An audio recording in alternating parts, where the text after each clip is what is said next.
euh, à travers ces accords, hein, le Congo-Brazzaville, y compris les dirigeants, ils sont perdants d'avance.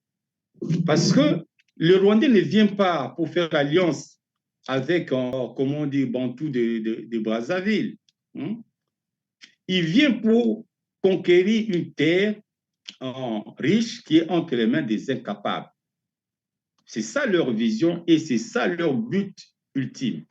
Nous, au Congo, nous avons envoyé des éleveurs qui sont venus avec des vaches, hein, avant la fin des règnes de Kabila.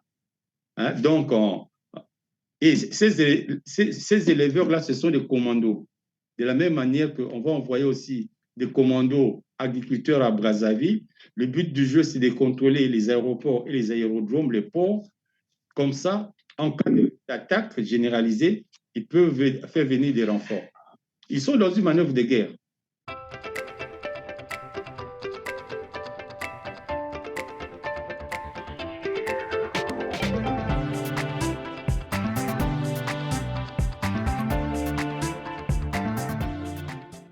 Mesdames, Messieurs, bonjour. Ravi de vous compter encore parmi nous sur TLR TV. Bienvenue dans ce tout autre numéro de Droit de Savoir que je vous invite, comme d'habitude, à partager massivement après avoir liké en cliquant sur le petit pouce en l'air juste en bas de cette vidéo. Les petits gestes pour nous aider à couvrir une plus large audience. Avec moi sur ce plateau, Paris Baletoula Diambanza. Vous êtes juriste de formation, directeur des publications, écrivain, journaliste, membre fondateur du think tank Banankoy. J'imagine que ce sont des lionceaux en français. Avec vous, nous allons évoquer les accords entre le Congo-Brazzaville et le Rwanda sur l'agriculture commune et la sécurité mutuelle. Comme vous le savez, une série de 8 accords avait été conclue entre le Congo-Brazzaville et le Rwanda il y a un an de cela. Mais nous allons nous intéresser sur deux de ces accords, notamment celui qui porte sur l'agriculture commune et l'accord de défense. Et qui dit accord de défense dit assistance militaire mutuelle. Si je suis agressé, vous m'assistez militairement, et si vous êtes agressé, je vous assiste aussi militairement. Rappelons que le Congo-Brazzaville est frontalier avec le Congo-Kinshasa. Le Congo-Kinshasa, aussi appelé RDC, est agressé militairement par le Rwanda. Et c'est officiel, tout le monde le sait.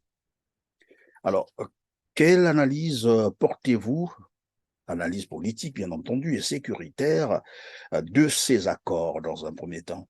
À travers ces accords, hein, le Congo-Brazzaville, y compris les dirigeants, ils sont perdants d'avance. Parce que le Rwandais ne vient pas pour faire alliance avec, comment on dit, Bantou de Brazzaville. Hein. Il vient pour conquérir une terre riche qui est entre les mains des incapables. C'est ça leur vision et c'est ça leur but ultime. Même si Sassou Nguesso fait son calcul est, comme il a toujours l'habitude, quand il est en guerre, de prendre des mercenaires, n'est-ce pas? Comme il a pris les mercenaires hutu-rwandais en 97 avant de se retourner contre eux, comme il a pu avoir les troupes de l'Angola avec Dos Santos, le faux progressiste qui était devenu l'homme des impérialistes. Donc, Sassou s'est dit, la succession de son fils, Sassou ou Christelle, donc il s'est dit, c'est pas, lui, il est dans une logique tribale, hein, il n'est pas dans une logique partisane ni idéologique. Donc, il a bâti son pouvoir à travers les tribalismes, comment on dit, Mboshi, mais il sent que parmi les Mboshi, les gens ne sont pas disposés à avoir une monarchie et Sassou Nguesso à Brazzaville.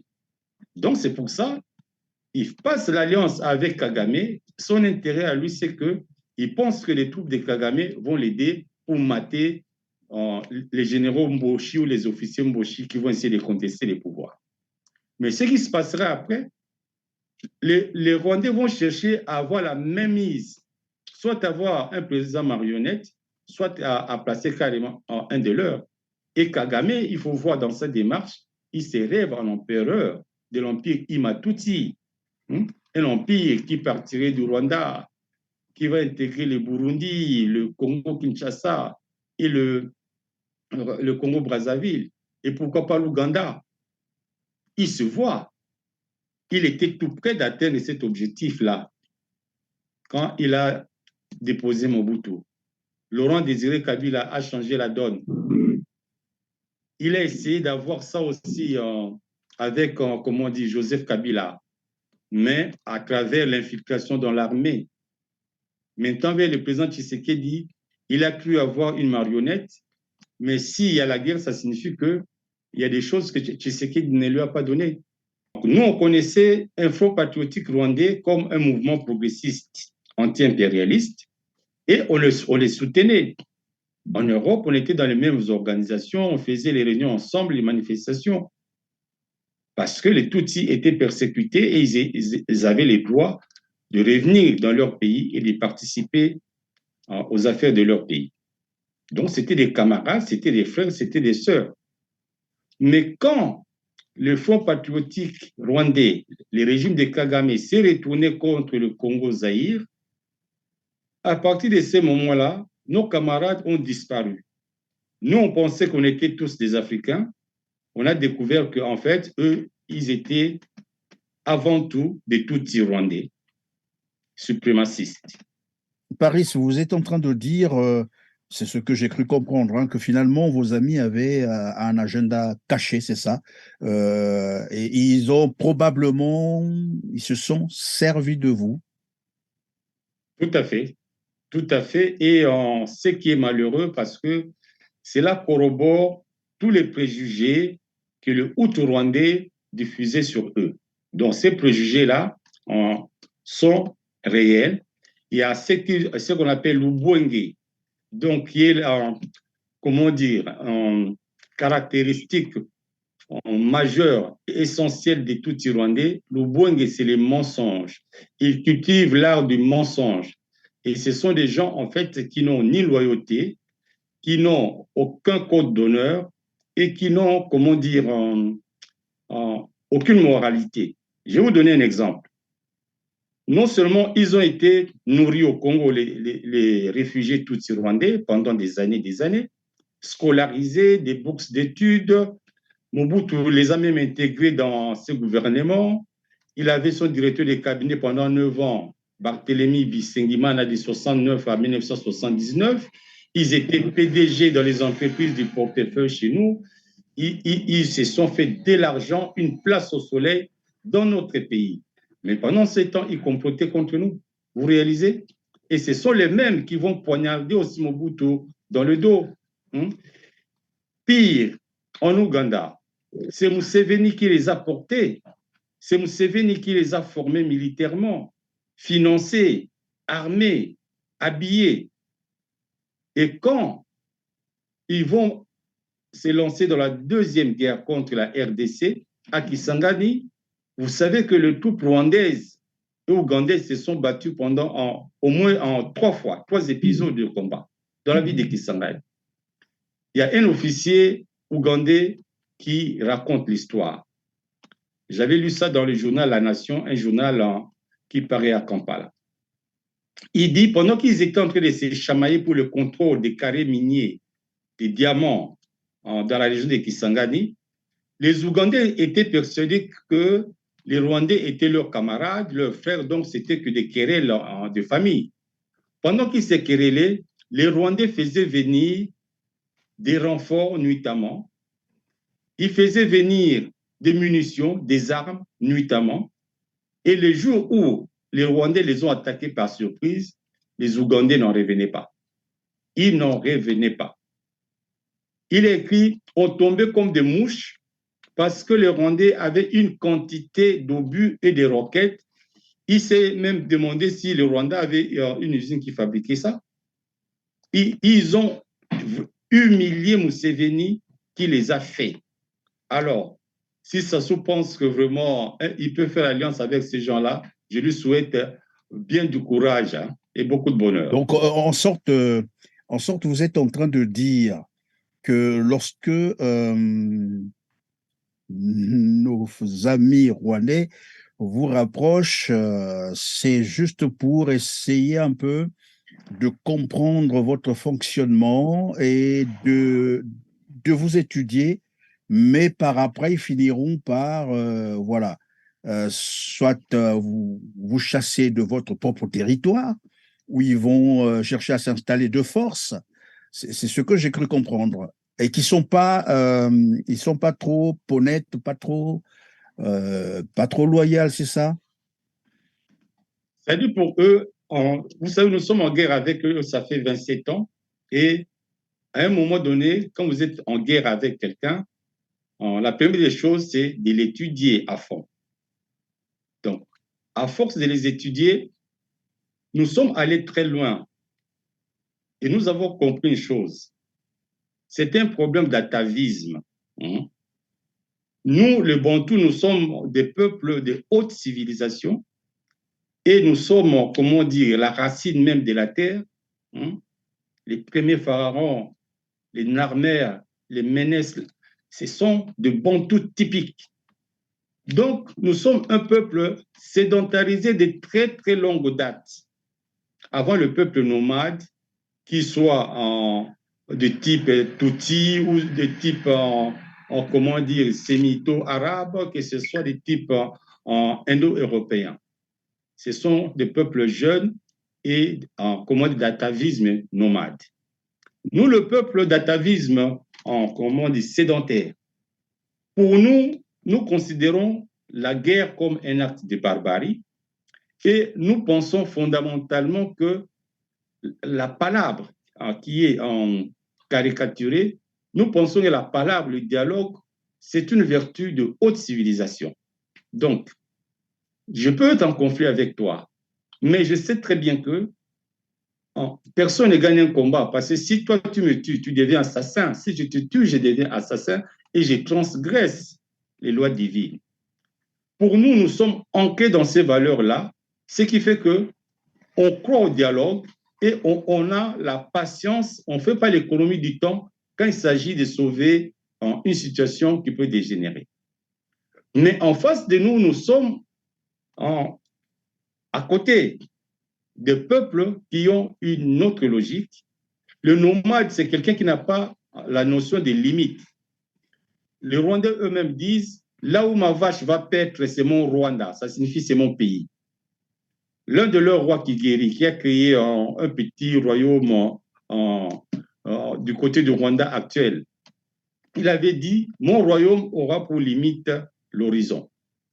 Donc, ce sont des gens, et j'insiste, on les a étudiés et c'est ce qu'ils pratiquent. Pour les Rwandais, là où se nourrit sa vache, C'est c'est son sa pays. terre. Ça devient intéressant parce que, évidemment, ça, ça nous interpelle quand même sur les accords, parce que tout à l'heure, on était en train de dire que nous allons finalement évoquer les accords, mais nous avons choisi deux accords, l'accord de défense et l'accord agricole. Et lorsque vous dites là où se nourrit la vache donc du Rwandais, c'est sa terre. Oui. Ça veut dire que n'importe où sur la planète, là où sera sa vache, ce sera sa terre. Or, au Congo, évidemment, il y a un accord comme ça, donc sur l'agriculture commune, bien entendu, qui a été passé entre donc Brazzaville et Kigali. Donc, j'imagine que puisqu'on nous parle de l'agriculture, ça c'est l'information qu'on nous donne officiellement. En termes de communication, on parle de l'agriculture, mais tout le monde est en train de penser que des observateurs de la vie politique congolaise ou ceux qui connaissent bien le Rwanda estiment que c'est juste j'allais dire des alibis, des prétextes pour vouloir prendre possession des terres congolaises. Et donc, j'imagine que lorsqu'on va commencer avec l'agriculture au Congo, lorsqu'ils vont commencer à élever ces vaches au Congo, demain, ils diront que ce sont leurs terres, c'est ça. Alors, là où Kagame se trouve, je pense qu'il doit bien rigoler avec sa bande d'extrémistes suprémacistes et tout. Parce que pour lui, vraiment, il dit, mais comment ils peuvent être naïfs? Ils n'ont que du mépris pour nous, les Bantous, les Hutus. Dans leur tactique, par exemple, j'ai fait une digression pour... Je veux d'abord brosser le portrait de ces gens-là pour comprendre ce qui se passe. Hein. il y avait dans leur tactique, quand ils combattent jamais aussi de façon loyale. Hein. Donc, ne les attendez pas dans un combat régulier, classique, non. Ils trichent constamment. C'est-à-dire, ils vont chercher absolument à décapiter les mouvements adverses. De telle manière que, sans leader politique, sans stratège militaire, vous êtes un peu perdu. C'est ce qu'ils ont fait en bombardant l'avion qui a tué 2 présidents, notamment le président rwandais Habyarimana, le chef d'état-major, le ministre de la Défense. Et c'est quelque chose qu'ils pratiquent depuis longtemps, depuis les temps des Belges. Donc, constamment, quand ils luttent, ils organisent des assassinats à répétition par les poisons et par les armes. Et on avait envoyé un groupe pour aller tuer un chef Hutu. Tu sais, quand les bandits sont entrés dans sa maison, ils ont dit, comment dire, c'est tellement un être qui n'a pas de valeur qu'il ne mérite même pas une balle. Il faut qu'il soit égorgé. Vous voyez le regard qu'ils ont vis-à-vis de nous. C'est ce qui expliquerait un peu le mode opératoire de ce peuple qu'on a vu pendant les années du génocide au Rwanda, comment les gens étaient éventrés, décapités, voilà, carrément morcelés, c'est ça? Tout à fait. Ce sont des peuples, j'ai dit, d'atavisme et nomades. Vous pouvez comparer leur mode opératoire avec les autres peuples que j'ai cités là. Ce sont les mêmes. Ils ne sont noirs que de peau, mais ils ont... Le nomade, quand il passe, c'est quelqu'un qui dit, le nomade est volontiers voleur, parce qu'il dit, si je prends quelque chose ou j'enlève une femme, je ne reviendrai pas. Vous comprenez? Il passe son chemin. Et le nomade, c'est quelqu'un dont il est volontiers voleur, violeur, massacreur, parce qu'il s'est dit, oh, je passe mon chemin, je ne reviendrai pas. Donc, quand vous êtes en face de ce type de peuple, il faut remettre en question notre atavisme et là du dialogue. Nous devons comprendre qu'ils ne comprennent que le langage de la force. Il y a un terme que vous avez prononcé tout à l'heure, vous avez parlé en termes de, je ne sais pas si je le prononce très bien, Lubwenge, c'est ça? Ubwenge. Voilà. Alors, donc, Ubwenge, vous l'avez présenté cela comme étant la ruse. C'est la ruse, c'est-à-dire le mensonge, la manipulation. La perfidie, voilà. C'est ça. Est-ce pour dire, même quand ils ont conclu des accords avec le Congo-Brazzaville, c'est justement dans cette logique du mensonge, de manipulation, c'est-à-dire on fait croire que nous viendrons faire ceci chez vous, alors que ce n'est qu'une ruse, une manière finalement de prendre le Congo. En fait, c'est l'image, c'est le loup qui prend la peau de mouton pour entrer dans la bergerie. Sassou Nguesso est en train de faire entrer, comment on appelle ça, des soldats déguisés en agriculteurs. Vous verrez, il faut leur donner même une, vous verrez qu'ils ne savent pas pratiquer l'agriculture. Ils ne sont pas venus faire de l'agriculture. Ce sont des troupes prépositionnés pour attaquer Kinshasa parce que là, ils occupent, si vous visualisez la carte de la RDC, à l'est, ils occupent le nord Kivu et ils ont des milices au sud Kivu. Donc, l'arc commence là et monte. Ils ont des milices en Ituri, des groupes qui sèment les désordres. Alors, en haut, au nord et au nord-est, ils sont au sud-Soudan dans le cadre des opérations soi-disant de maintien de la paix. Vous allez vers le nord-ouest, Centrafrique, ils sont là aussi, maintien de la paix. Maintenant, vous descendez au Congo-Brazzaville, ils viennent soi-disant en agriculteur. La manœuvre est grossière pour ne pas la voir. Il s'agit d'encercler la RDC. C'est un mouvement de cadenas. C'est vraiment une manœuvre de guerre. Et en face, on a le sentiment que les autorités congolaises de Kinshasa ne voient pas les dangers parce qu'ils croient aux promesses de la communauté internationale, entre guillemets, alors que la communauté internationale est des mèches. Il y a un ouvrage que j'aimerais vous montrer. Stratégie du chaos et du mensonge. Écrit par Honoré Mbanda et mon compatriote Patrick Mbeko. Moi, puisque j'étais quand même dans les organisations et j'ai travaillé au cabinet de Didier Moumengi, qui était ministre de l'Information à l'époque, donc, comme on n'avait plus d'armée, nous étions obligés, nous les civils, d'organiser la résistance. Et comme j'ai dit, surtout de penser pour comprendre les buts ultimes de l'ennemi.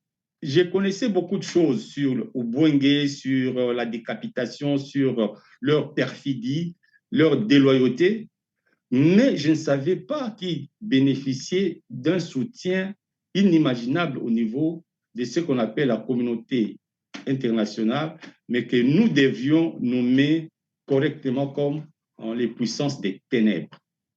Parce que ce sont des puissances barbares qui ne planifient que les meurtres des autres, les génocides. Il y a au Congo, depuis 1996, une cascade de génocides. En 1994, au Rwanda, il y a un double génocide, il y a un génocide croisé. Les Hutus sont en train de massacrer les Tutsis massacrent aussi le Hutu. De façon incroyable, on va choisir un camp qui sera le camp de Blancs et un camp qui sera le camp des Noirs.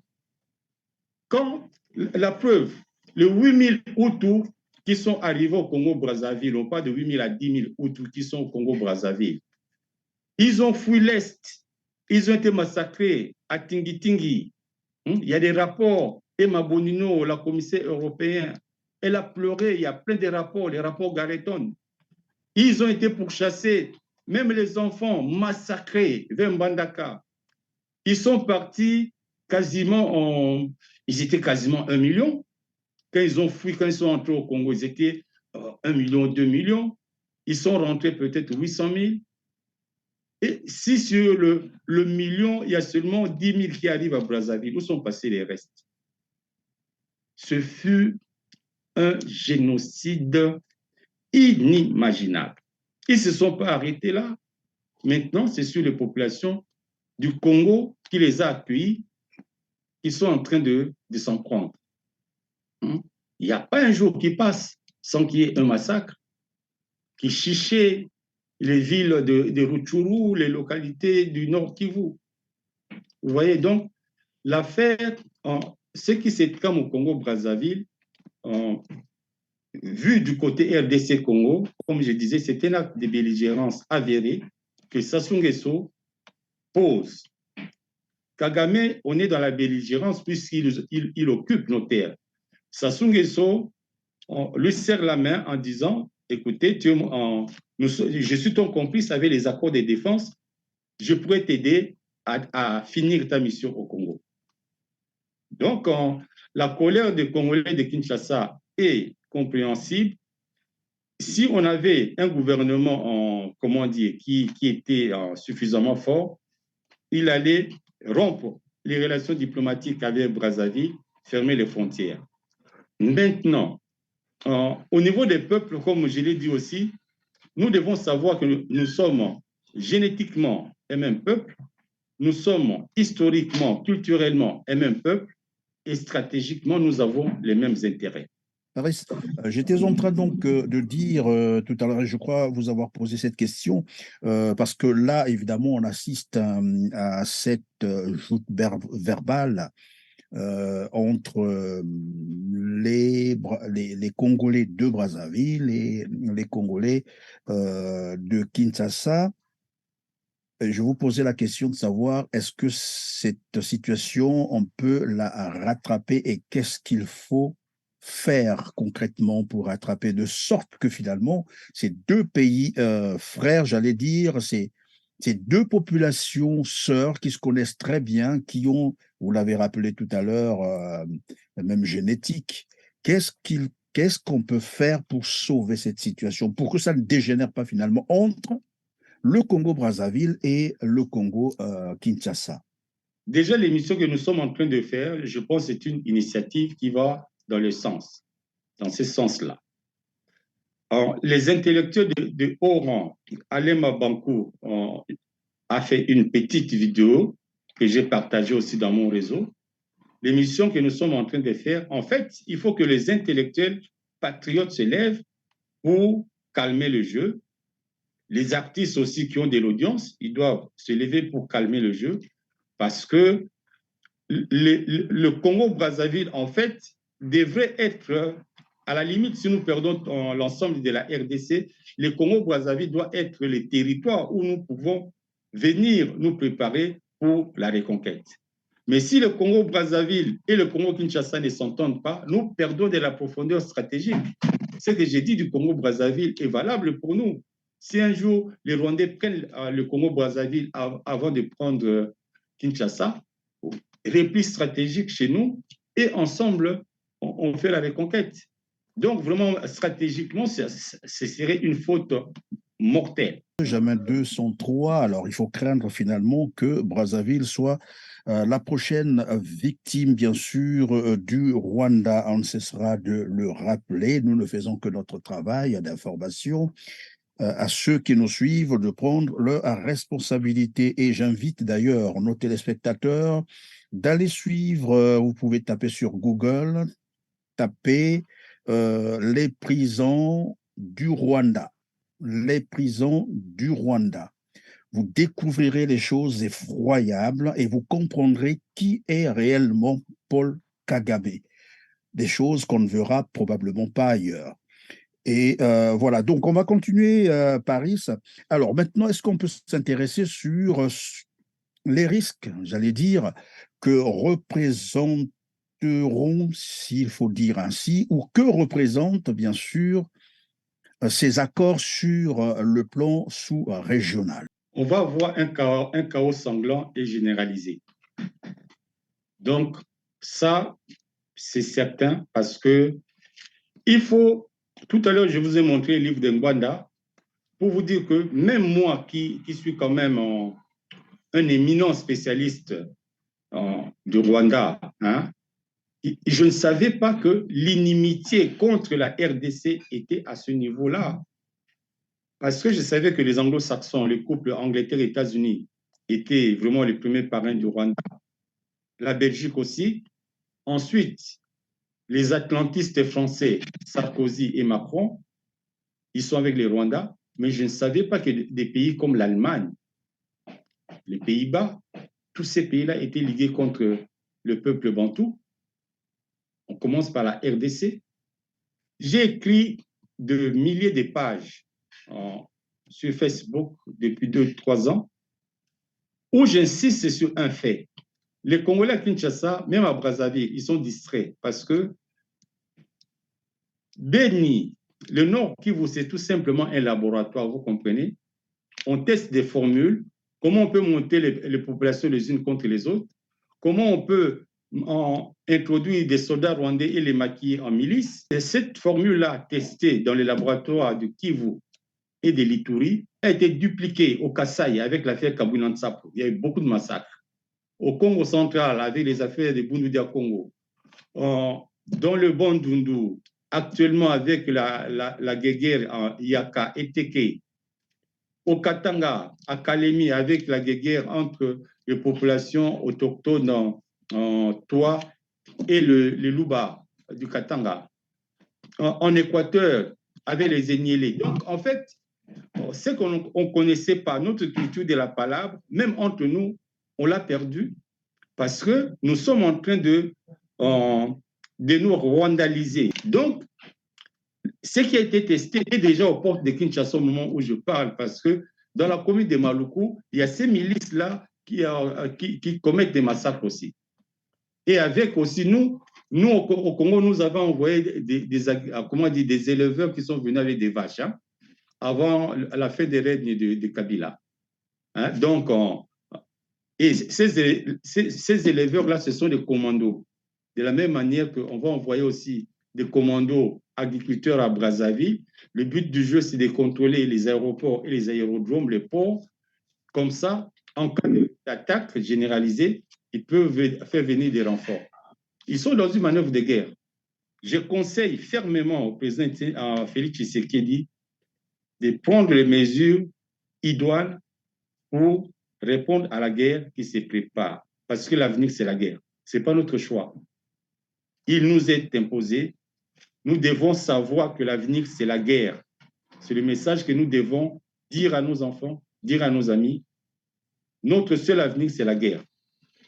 Et nous devons la gagner parce que ce qu'un homme a noué, un autre aussi peut dénouer ça. Ce que des hommes ont comploté, d'autres aussi peuvent casser ça. Parce que Soki Moutavandi, nous sommes un peuple pacifique. Soki Moutavandi, Kolobate Azamo Kuse. Alors donc, finalement, Bao Bazolanda Biso, Nino Koloba na bango, c'est-à-dire na Congo, Tumi Balé, hein, Congo, Kinshasa, Congo, Brazzaville, Nino Koloba na Lingala Siko Po, Zape, na voilà, ba mama, ba papa, Bazolanda Biso, Olobi Nini na bango. Et là, on a le besoin de Kanissa, bana ya Congo, hein, parce que Congo, c'est trop con. Et là, on a le besoin, tant que bengana, ba marionnette, hein, tozong sa combo na ya école na biso Congo mana ka, hein, Congo ya banka. Parce que le Congo, avec c'est trop con, et comme ça, biso wazoba. Congo, Kinshasa, Congo, Brazza, Timbanzu, Zimbo, Mpia, toza mapasa. Ceux tous ensemble, tous ma casse. Ceux au Kabwani, Moutorabi Kazate. Donc, on ne se trompe pas d'ennemis. On doit savoir que la menace n'est pas. Quand la menace est à Beni, elle est déjà à Kinshasa parce que Beni, c'est une chambre d'une même maison qui s'appelle Congo, le grand Congo Zaïre. Hein? De la même manière, quand la menace est à Kinshasa, elle est déjà à Brazzaville. Normalement, on doit être soudés et combattre ensemble. Est-ce que on peut imaginer une rencontre, par exemple, de Félix Tshisekedi et Denis Sassou Nguesso pour qu'ils essayent un peu de trouver une solution à cette crise naissante si elle n'est pas déjà vraiment née, comme on est en train de l'assister, de sorte à éviter cette adversité entre les deux peuples qui sont en réalité un seul.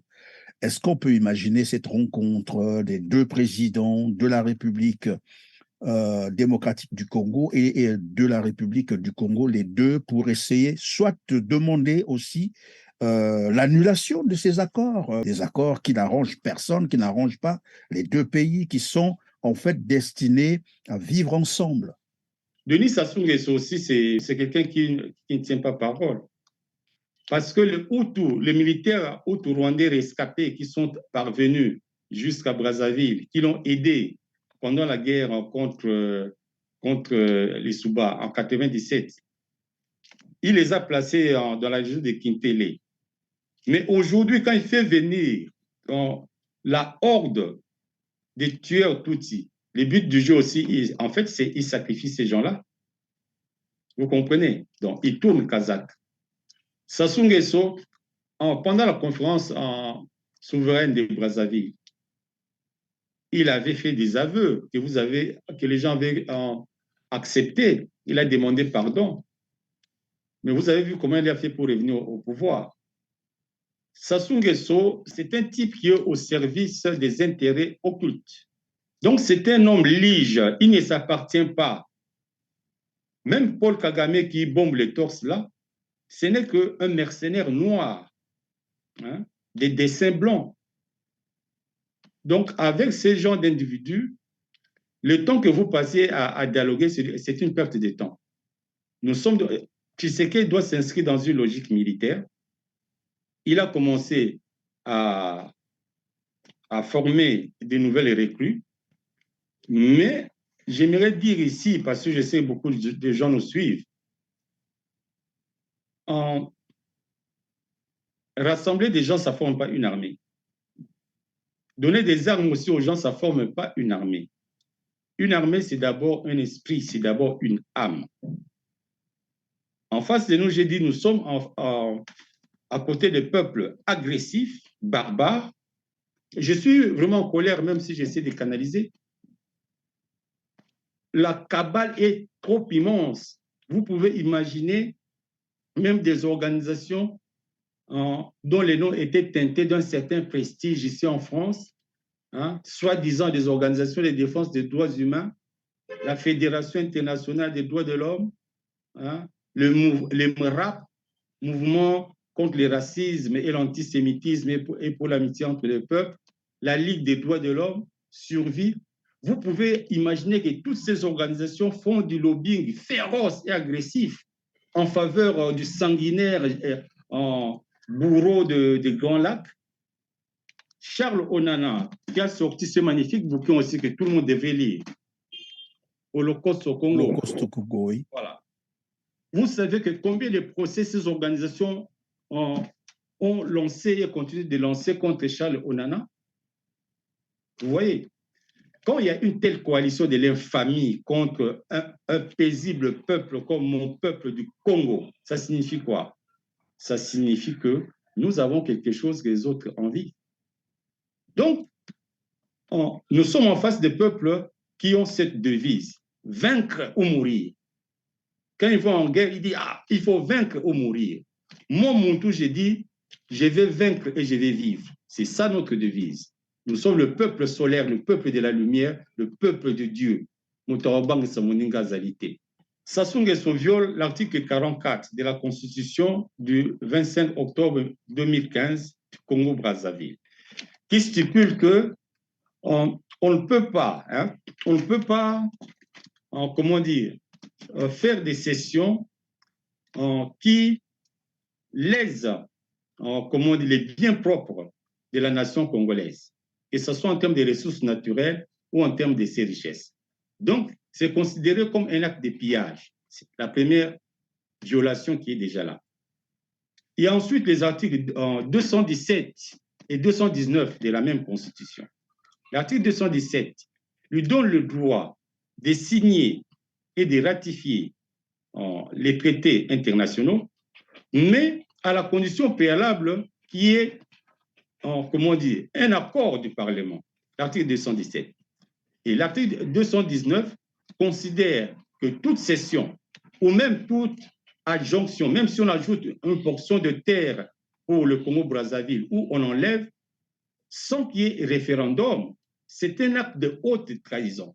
En fait, Sassou Nguesso, n'importe quel soldat peut l'arrêter là où il se trouve, parce qu'il a commis un acte de haute trahison avéré, de la propre constitution que lui-même a retouchée pour se donner encore un mandat illégal.